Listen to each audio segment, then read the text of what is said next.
Columbia University press steps down. All right, Dave, Columbia University president Manoush, is that right? Manoush? Yes. Whatever, Suffolk. She resigned after less than a year, citing the ongoing anti-Israel protests and the turmoil on her and her family. And she's been criticized for not adequately addressing anti-Semitism on campus. Are you surprised she quit? No, not at all. I'm surprised she's going back to the UK. It's like I'm going to go back to where there's more rioting and I can't complain about it. Yeah, yes.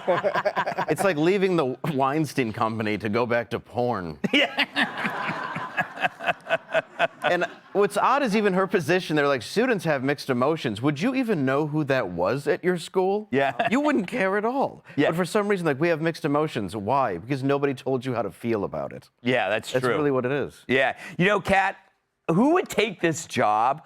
I think you should. I would. You would take it. What would you do? I would take it. For me, just the framework already exists for how to handle this, which is the First Amendment.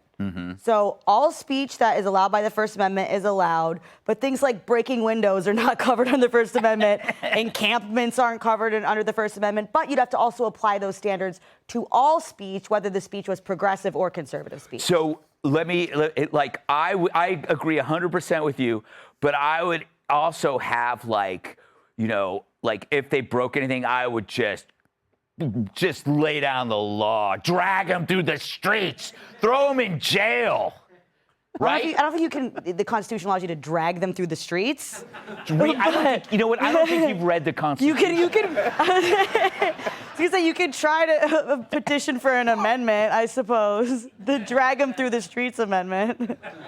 What about those big fire hoses? You could do that one too. Yeah.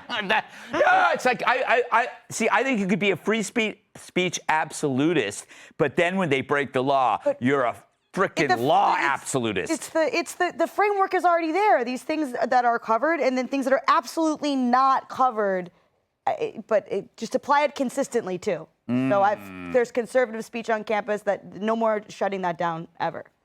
So, Dana, it seems to me that everybody in academia who has stepped down does so because they didn't step up.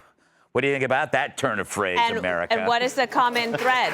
You don't have to applaud, but okay. What is the common thread? What is the common thread? As sexist would say. Oh, they're all women. No, but let me say, I have a point about this. Women, if you get into the place of a position where you're going to be the first, if you're going to be the first woman vice president, for example, and they're going to give you an assignment, and the assignment is you're in charge of the border, then you better do the out of the border. You better crush the border. I can't believe I just said that, but it makes me so mad that women have worked so hard to achieve these positions, and then they crumble in the first year? Yeah. The first year, Kamala Harris was made the borders are in March of 2021, and then she was like, oh, actually, no, thank you. No, that's not an option. And this woman here, not only did she say that anti-Semitism is actually not a hate crime or whatever she said in Congress, the other two get fired or resign. She holds on for a little bit, but hers was worse. This woman did not back up the custodians who were held hostage by people who were not even students of the university, and she didn't back them up the next day, and they were afraid to come to work. And that's the custodians that work for them. Yeah. So not only were the students afraid, but they weren't even protecting her own staff. She did not do right by herself, by the students, or for the women who aspire to be in positions like that. Well put.